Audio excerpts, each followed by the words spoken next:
This is an AI-generated podcast based on the article From Shattered Career to Two Continents, How Elaine Lankford Let God Build Something Bigger, written by Apryl. The article link is in the show notes. Elaine, welcome to Kingdom Factor Collective. I'm really glad you're here. Thank you so much, Apryl. I'm really glad to be here. So let's go right to it. August 2008. State officials walk into your pain management practice, and you're told to see your last patient and shut down. No warning, no negotiation. And you had known since 6th grade that you were called to nursing. I mean, that's not just a job ending, that's an identity crisis. What was actually going through your mind in that moment? Yeah. So here's what happened. It was 2 o'clock in the afternoon, and these officials just walked in. And I had spent decades in oncology and pain management. I had my nurse practitioner credentials, and it was just done. And what I later found out from a former DEA agent was that this was political pressure that had been building in Virginia for years. Complaints going back 7 years had been leveraged against pain physicians across the state. My physician was the target. I was just caught in the crossfire. And it was so disheartening to go through all that education, all that sacrifice, and then be accused of things that were just not true. And it didn't stop there, right? Because that December, your father died, and then the following May, Daryl, your husband, at 47, gets a prostate cancer diagnosis. And you have an oncology background, so you knew exactly what that could mean. How did you not just collapse under all of that at once? Honestly, kinda did.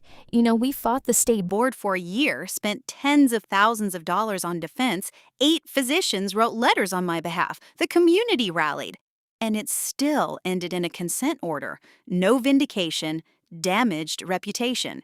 So I walked away from my nurse practitioner career entirely to protect my family and focus on Daryl's recovery. And we were very lucky. His cancer was stage 1, caught on a single sample in a 20-sample biopsy. He came through surgery. But then I just sat. For 2 years, there was really nowhere to go. I was in a dark place, depression, sadness, grieving my career. I doodled, I studied, and I dove into scripture, not as doctrine, but almost as survival. I needed to know if God was actually who he claimed to be. That's interesting because you had only been actively pursuing your faith in 2006 and the collapse came in 2008. That timeline feels almost cruel. A lot of people would have walked away. What made you lean in instead? That's a great question. I think it was just this deep knowing that walking away wasn't going to answer anything. And then around 2010, my church started taking mission trips to Nicaragua. So I went. And I kept going for 9 years. And it was on a porch in Nicaragua, early one morning, roosters going crazy, that I heard what I can only describe as that still small voice. And he said, "I need you to go home and raise up my daughters." And I honestly didn't know what that meant. My first reaction was, I don't like girls. They were mean in high school. I am not the sorority chick, right? But when I came home and looked out at the women in my congregation, women whose stories I knew, women carrying God-sized dreams they hadn't acted on, the confirmation just landed hard. Can you unpack that a little more? Because you took that calling and you went to Scripture, specifically Luke chapter 1, Elizabeth and Mary, and you found something there that became the architecture for everything you built. What did you see that most people missed? So this is what gets me every time. Most people read that story and they just kind of pass over it.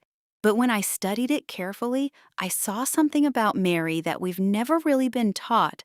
When the angel tells her about Elizabeth, Scripture says she got up with haste and she went.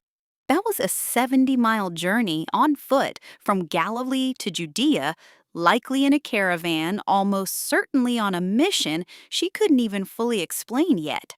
That tells me everything about her bravery, her urgency. And then Elizabeth, who had no advance notice, hears Mary's voice, is filled with the Spirit, and John leaps in her womb. Does that make sense? The miracle forerunner recognizing the miracle maker before birth. And then Mary stays 3 months. 3 months before walking 70 miles back home to face a community that could have condemned her. Whatever Elizabeth poured into her during those weeks, that's what equipped her. And the verse that anchors all of it for me is Luke 1:45. Blessed is she who believed that there would be a fulfillment of what was spoken to her by the Lord. That whole story is God's wink to women of how we're supposed to come into relationship, how one is supposed to pour into the other. I love that framing, God's wink to women. So you take all of this, and in 2019 you launched the first She Steps Forward conference, and I'm guessing you thought, okay, local, maybe regional, and then a woman named Teresa showed up. She was a pastor who had traveled from Nairobi, Kenya to my very first conference, and by the end of the week, she looked at me and said, I need you to come back to Nairobi. Our women need this desperately.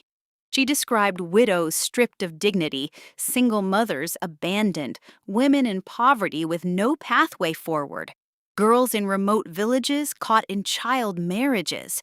And I flew to Kenya in February 2020. 60 women from 5 countries, Kenya, Ethiopia, Nigeria, Uganda, and the Republic of the Congo, showed up for the first She Steps Forward conference on African soil. And then COVID shut the world down weeks later. I had made it just in time. that timing is, you can't script that.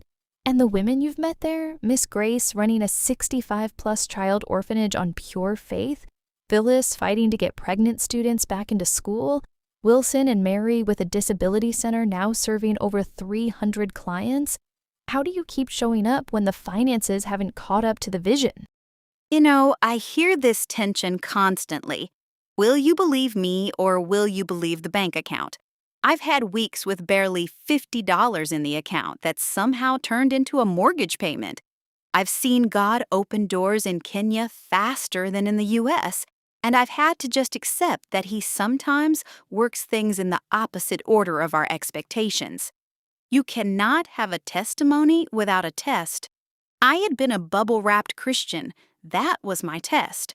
And every time I think about those 10 women in the cohort who are set to graduate this July, who invested, who are building their businesses, I think, I have to come back. I don't know how, but I have to. That's it right there. Elaine, this has been such a rich conversation. If someone's listening and they're in their own 2-year season of sitting in the rubble, what's the one thing you'd want them to hold on to? Lean in. Don't walk away. The thing God spoke over your life, it will be fulfilled. Blessed is she who believed. Blessed is she who believed. Thank you so much, Elaine. Everyone, the full article is linked in the show notes. It goes so much deeper into Elaine's story and the work of She Steps Forward. We'll see you next time on Kingdom Factor Collective.